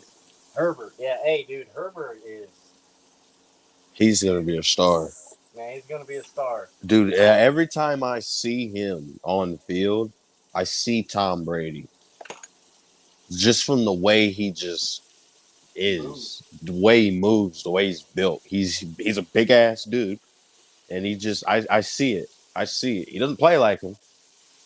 No, Not all the time, at least. No, but I mean, he is definitely a star. I mean, 300 yards per game almost. I could see that. I could see. Yeah, I think it was last year or his rookie year. He averaged 300 yards a game, and that's like, come on, bro, like crazy. Yeah, I'm ready to see what Dennis Allen has in store for us, man. I don't wish we had a time machine. Me too. Just fast forward 11 days real quick. Yeah, I want to see who we draft. Like, I'm super excited, bro. I haven't been this excited for a draft for a while. Last year, I wasn't this excited. This year, I'm this excited because I feel we still have a playoff team. Yes, we did lose Marcus Williams, but I still feel with Marcus May coming in, taking over the role, you never know. They could move JT Gray, and have him as a rotation in that safety role too. We don't know. I mean, I think that would expand his role and make him better as well. So, what's up? do you think the Tyrann Mathieu thing is closed off now, or? I think he just wants to take his time to see where he really wants to play. I think he really wants to play with us, but the Saints need to strike a deal, and I think he might even wait until after this draft. And it's only 11 days away. 11 days to see what the team wants to do. Because think about it. If he sits back, and let's say the Eagles want him. Eagles draft a safety in the first, second round. He knows right there, hey, I'm not going to be there. Right. Okay, they got their guy. If the Saints do that, he's going to look at it like, all right, they got their guy. I'll go sign elsewhere. You know what I mean? And for me, I really hope the Saints get in contact with him before the draft and say, hey, man, I'd like to sign you if the numbers are correct. Numbers are right. We really want you. I think he would strive with Marcus May and CD Deuce. I think TJ. that defense would be something to watch in the game. Yeah, there's not a team I can really think of it's so well put together, and just people haven't realized it yet. They just need to go out there and show. Exactly. And a lot of people tend to forget Peyton Turner. I'm so excited. He's coming back, yes. I'm so excited to see the Davenport Turner rotation. We haven't got to see that yet. And hey, even the NASCAR packages, I believe that's what they call them. If you remember last year, every time they put Davenport on the same side as Cameron Jordan, they got to the quarterback. I think we could do that if we could put Peyton Turner at one side and do the same thing. Put Cameron Jordan and Davenport next to each other and do that NASCAR roll and go after the quarterback. You do that a couple times a game, and the quarterback's going to get sick of it, man. I mean, he's going to get back there like, look, man, I keep getting wrecked by Davenport or Jordan or this other guy that I don't know of, Peyton Turner. This other guy I don't know. You know what I mean? Like, nobody knows this guy. He's 6'8". I mean, like, he's just another big guy like Davenport, and we haven't even seen his full potential. When he was on the field, he was terrorizing offensive linemen.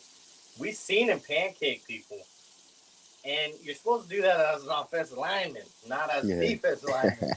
So, and especially an edge rusher. So to see him pancake an offensive lineman gives me a lot of hope. Same with Landon Young. A lot of people tend to forget about this kid. Drafted last year. This kid came in to replace Terran Armstead due to injury or whatever. This kid broke something in his knee or something. I think it was like an ACL. Anyways, he came in versus the Miami game. Horrible game to come into.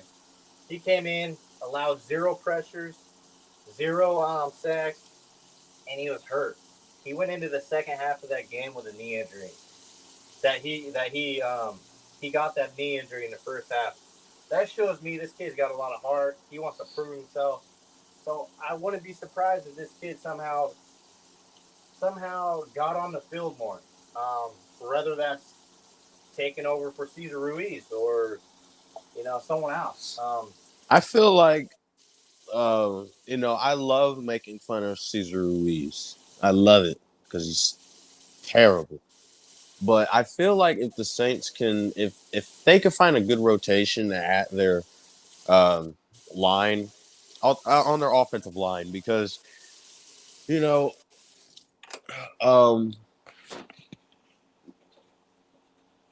I'm pretty sure if I'm not wrong, which I think I'm right about this, that most of the O-linemen that the Saints have drafted were late round picks before Jari Evans.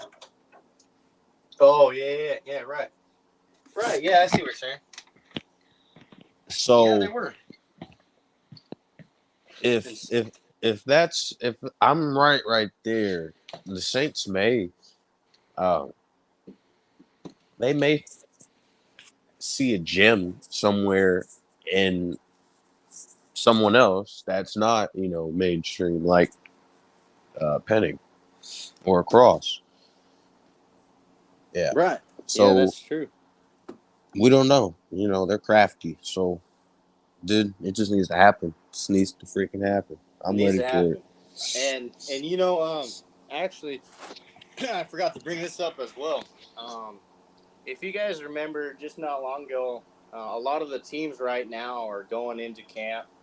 They're basically just doing like an OTA type thing. We lost him. But anyways, we're going into this year's OTAs and stuff, and we have a lot of players. And man, I forget what I was actually going to say. Right? Oh yeah, Doug Marone. That's right. So with the addition of basically firing our offensive line coach, we fired our. No worries, bro. I see you. If you pop back on here, I'll let you on. But yeah, dude. With Doug Marone's addition and the addition with the wide receiver rooms coach, and not only that, but a strength and conditioning coach. If you notice, a couple of the players on Twitter already tweeted about him, saying they had the best workout. They're super ecstatic about this new strength and conditioning coach, CD Deuce especially. That shows a lot, guys.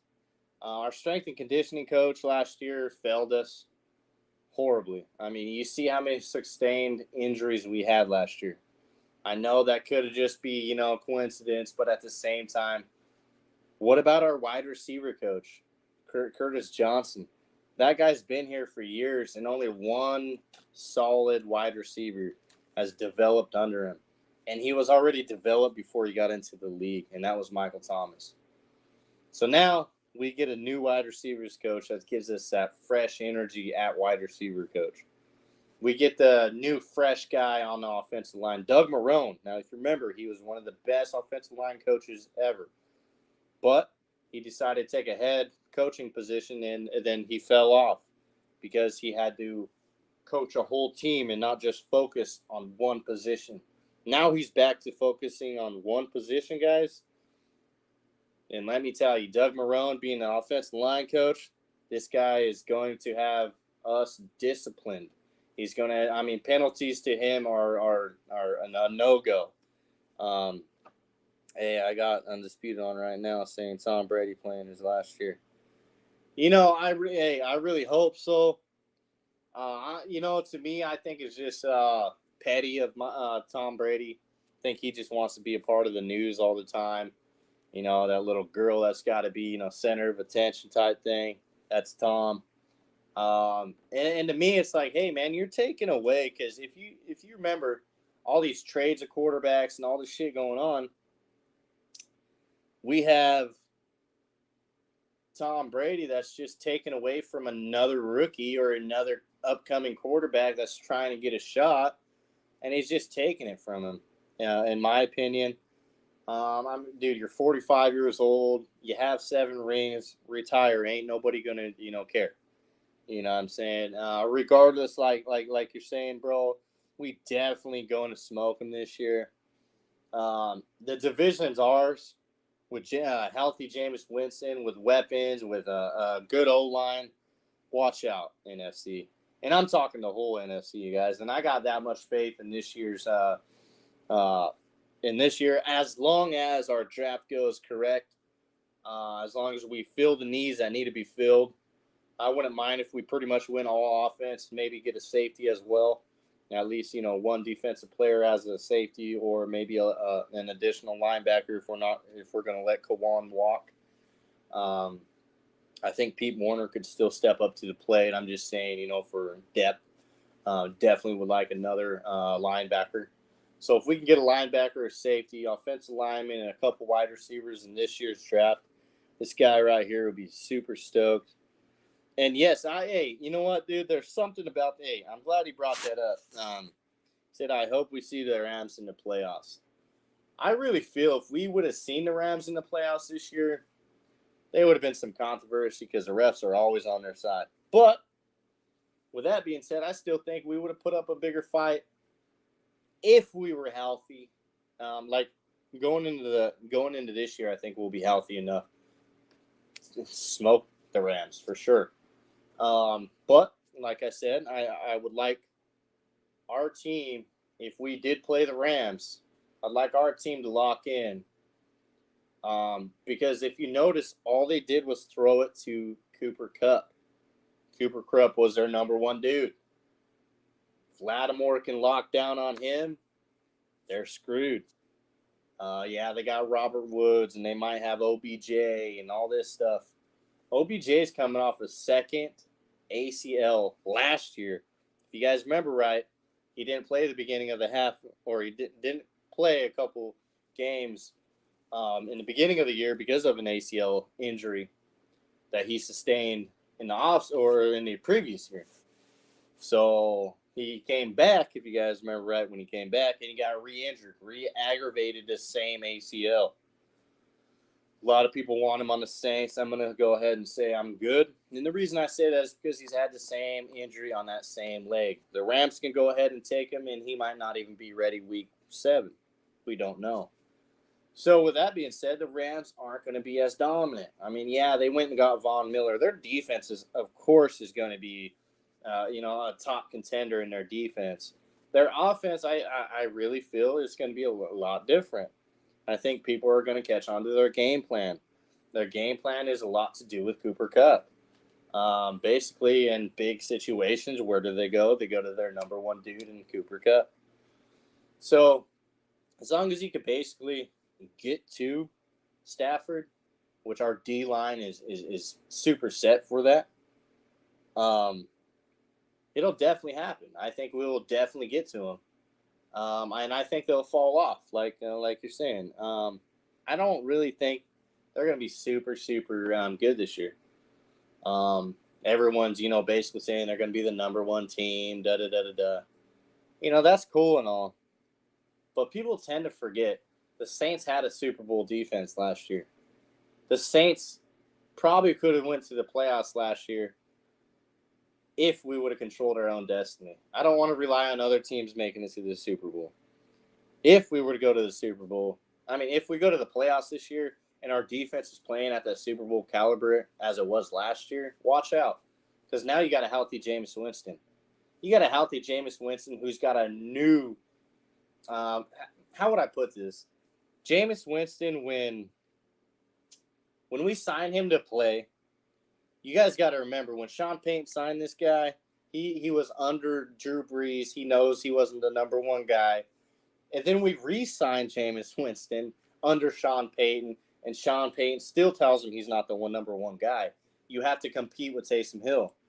So now, the third time, we're re-signing Jameis Winston, and it's under Dennis Allen. And Dennis Allen straight reached out to him and straight told him, hey, you're our number one guy. You're our starting quarterback.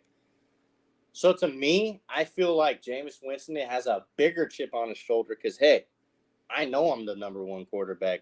I don't have to guess. I don't have to have a competition. They know I'm the number one guy. This is my team. That's what Jameis Winston's thinking. So now he's got this new energy. He's got this new drive of, hey, they know I'm the number one coming into this season. I don't have to have a competition and prove myself. They already know I'm the starter. To me, that speaks volumes for not only our team, but Jameis Winston as well. We couldn't protect the house last year. Got to destroy some teams this year. Oh, 100%. We got to get the wins back from the Eagles, Miami Dolphins. Teams like that we know we should have beat single-handedly, and we failed to do that due to our O-line and injuries and COVID and all that stuff. We're definitely going to go in this year's season, and it's going to be a different season. You remember last year with a no Michael Thomas, 38-3 to the Green Bay Packers, right? We can have that sustained success as long as our defensive line stays healthy and we can get to the quarterback. I think our defense will be just right. That's why Dennis Allen's stacking up on D-line. He goes, okay, we might have lost some safeties. That's cool. Guess what? I'll stack up on D-line because where does the defense stride? They stride at the D-line. If the D-line's getting to the quarterback, they can't make big plays down the field, which meaning your cornerbacks and safeties don't have to sit out there and run with these guys. Drew Brees on camera. This is your team now. That was a torch passed down. Plus, Drew is still there to mentor. Hey, and that's facts. Drew Brees is still there mentoring Jameis Winston. He's still there. I mean, they tell him the playbook every week. There's a lot of stuff behind the scenes that we don't see. Drew Brees is definitely a big supporter of Jameis Winston. He sees the star talent that he has that just really hasn't been – it's basically untapped. I mean, it's been tapped into under a Bruce Allen's offense, which was a horrible – if you notice any offense that Bruce Arians set up, it's all basically throw and hope for the best.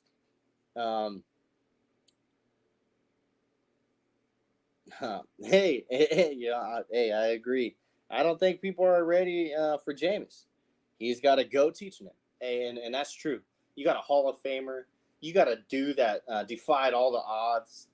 You got a dude that came to the New Orleans Saints and built a culture, changed his city. He just did so much for not only the team, the city of New Orleans, the fan base, everything. Now, you got Jameis Winston that came in and stole the hearts of a lot of Saints fans, a lot of Saints players, and the city of New Orleans. I mean, they embrace him, man. That's our quarterback. And people failed to, and I don't understand. They failed to give Jameis any type of credit unless it's bad credit. You know what I mean? The 30 for 30 season. That's all they're going to bring up. Jameis Winston can't make it to the big game. Well, he hasn't had a team to make it to the big game. He hasn't had a defense that would help him make it to the big game. There's a bunch of aspects that we haven't looked at. Jameis Winston is going to be the guy that comes in. He can have a comeback season. He's going to come in and people aren't going to be ready for him. He's going to have a Michael Thomas that's, let's just say, when he was on the Bucs, Michael Thomas was like a Mike Evans. He hasn't had a Mike Evans, a tall, number one wide receiver. So now he's back here in New Orleans, who treats him right, who looks at him as their number one cornerback, who doesn't give up on him for a 45-year-old quarterback.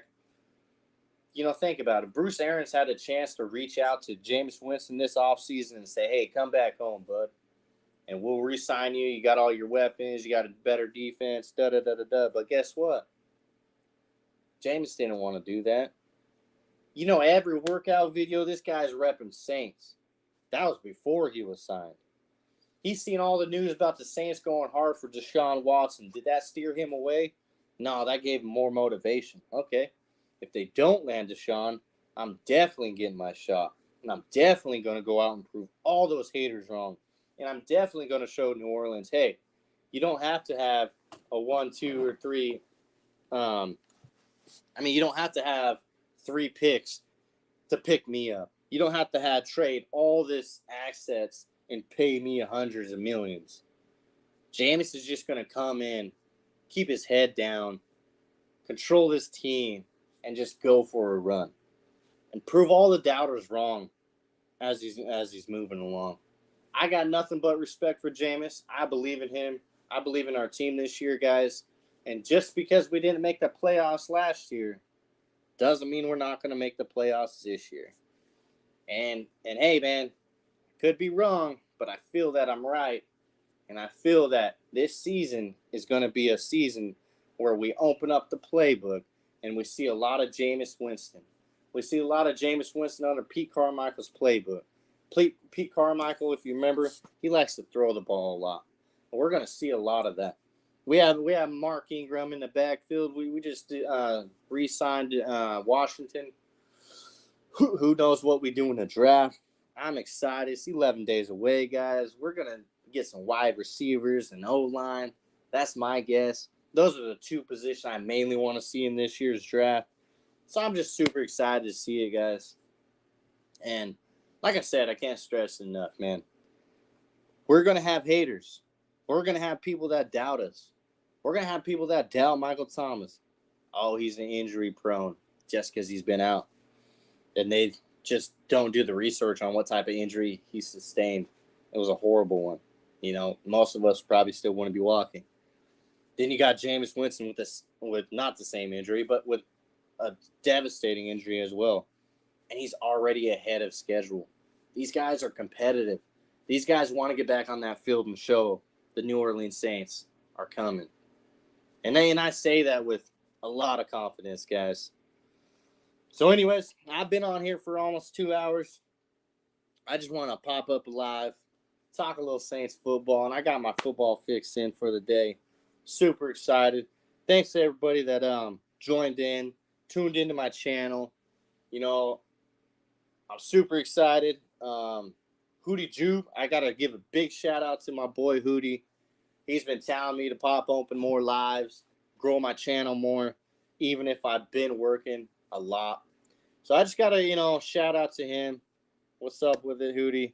Thank you for, inspiring me to, keep my channel going. Josh the Pels fan, if you guys are a Pelicans fan or Saints fan and you love to watch Saints highlights and Saints videos and Pelicans videos and highlights and updates, go hit him up as well, man. Killer channel, killer videos. Definitely love talking to him. So yeah, man. Those are a couple guys I like to shout out every time. They always shout me out at their channel. Just like to show the love. as well. Anyways, guys, this is Masked Up Podcast with your boy Saint So One. I'm going to go ahead and end it on that note. Who dat, everyone?